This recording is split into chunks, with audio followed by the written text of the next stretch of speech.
চাল ডাল কিছুই লাগবে না, শুধুমাত্র কাঁচা আলু দিয়ে অসম্ভব মজার একটা নাস্তা রেসিপি তৈরি করেছিলাম। এতটাই ভালো লেগেছিল যে প্রথমবার মুখে দেওয়াতেই জাস্ট প্রেমে পড়ে গিয়েছি এই নাস্তার। আমি সহ আমার বাসার প্রত্যেকের ভীষণভাবে মন জয় করে নিয়েছে এই নাস্তাটা আজকে। চাইলে কিন্তু আপনিও একেবারে ঝটপট করে তৈরি করে নিতে পারবেন রেসিপিটা দেখা মাত্রই, কারণ যা যা উপকরণ ব্যবহার করেছি প্রত্যেকেরই বাসায় আছে, রান্নাঘরে গেলেই পেয়ে যাবেন। প্রথমে যেটা লাগবে সেটা হলো বড় সাইজের একটা আলু নিয়েছি আমি এখানে। কতজন লোকের জন্য তৈরি করতে চান সেই অনুসারে আলু নিয়ে নেবেন। বড় সাইজের একটা আলু নিলে মোটামুটি অনেকগুলোই হবে, কারণ এর ব্যাটারটা খুবই পাতলা হয় আর অনেকগুলো তৈরি করা যায় অল্প একটু ব্যাটার দিয়েও। আলুটা ব্লেন্ডার করার সুবিধার জন্য টুকরো টুকরো করে কেটে জারের মধ্যে দিয়ে দিলাম। সাথে দিয়ে দিলাম ঝালের জন্য কাঁচামরিচ আর 2 কোয়া রসুন। অল্প একটু পানি দিয়ে দিব। তারপরে আমরা এটাকে মিহি করে একটা পেস্ট তৈরি করে নেব। পেস্ট তৈরি করা হয়ে গেছে, এখন আমি একটা বাটির মধ্যে ঢেলে নিচ্ছি। ব্লেন্ডারের জারটা ধুয়ে আর একটু পানি অ্যাড করে দিলাম। এখন এখানে দিয়ে দিব সামান্য 1 চামচ সুজি। এই সুজিটা দিলে অনেক বেশি মচমচে হবে। হাতের কাছে থাকলে অবশ্যই দিবেন এই সুজিটা, না থাকলে না দিলেও চলবে। আপনারা অল্প একটু চালের গুঁড়া অ্যাড করে দিতে পারবেন মচমচে করার জন্য। তারপরে দিয়ে দিয়েছি হলুদের গুঁড়া আর একটু ধনিয়ার গুঁড়া আর সামান্য একটু রান্নার তেল। আর তার সাথে দিয়ে দিবেন বাইন্ডিংয়ের জন্য 2 চা চামচ বলেছি 2 টেবিল চামচের মতো আটা অথবা ময়দা। অল্প একটু আটা বা ময়দা দিলেই হয়ে যাবে, শুধুমাত্র বাইন্ডিংয়ের জন্য যতটুকু প্রয়োজন অতটুকু। তো আমাদের ব্যাটারটা মোটামুটি রেডি হয়ে গেছে। খুব বেশি ঘন হবে না এই ব্যাটারটা, এরকম পাতলা পাতলাই কিন্তু থাকবে। এরপরও যদি তাওয়াতে দেওয়ার সময় যদি মনে হয় যে এটা ঘুরছে না, মানে তাওয়ার মধ্যে আপনি ছড়িয়ে দিতে পারছেন না, সেই ক্ষেত্রে কিন্তু আরও একটু পানি যোগ করে নিতে হবে। স্বাদ মতো লবণ এবং শেষে দিয়ে দিলাম কিছুটা কালো জিরা। কালো জিরাটা দেওয়ার কারণে দেখতে যেমন সুন্দর লাগবে, সেই সাথে খেতেও কিন্তু ভীষণ ভালো একটা ফ্লেভার পাওয়া যাবে। তো আমার ব্যাটার মোটামুটি রেডি হয়ে গেছে। তাওয়ার উপরে এখন দিয়ে দিব 1 চামচ করে। ব্যাস এইভাবে ছড়িয়ে দিবেন।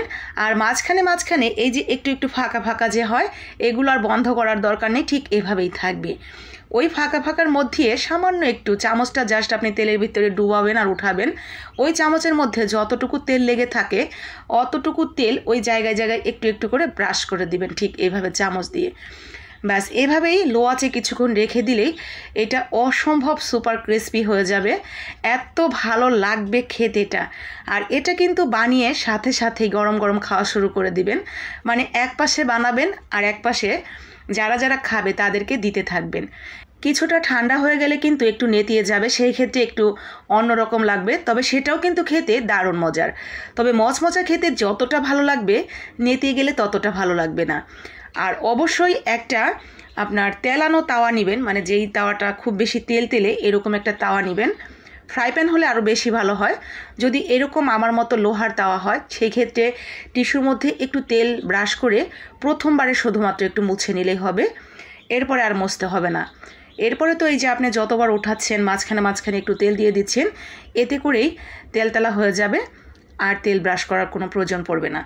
তো সবগুলো ঠিক এইভাবেই আমি তৈরি করে নিয়েছি। দেখেন মাশাল্লাহ কত যে ভালো লাগছিল, এটা আমার দেখতেই এত সুন্দর লাগছিল আর খেতে মাশাল্লাহ এত ভালো ছিল।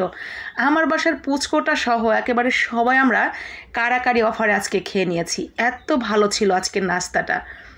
দেখা মাত্রই যদি মনে হয় যে এক্ষুনি আমার এটা খেতে হবে, ওই আমার মতো যদি হয়ে থাকেন একটু পাগলাটে, তাহলে কিন্তু দেরি না করে ঝটপট কাজে লেগে পড়ুন, কারণ প্রত্যেকেরই বাসায় আছে এমন কিছু উপকরণ দিয়েই আজকের এই মজাদার রেসিপিটি আমি তৈরি করেছিলাম।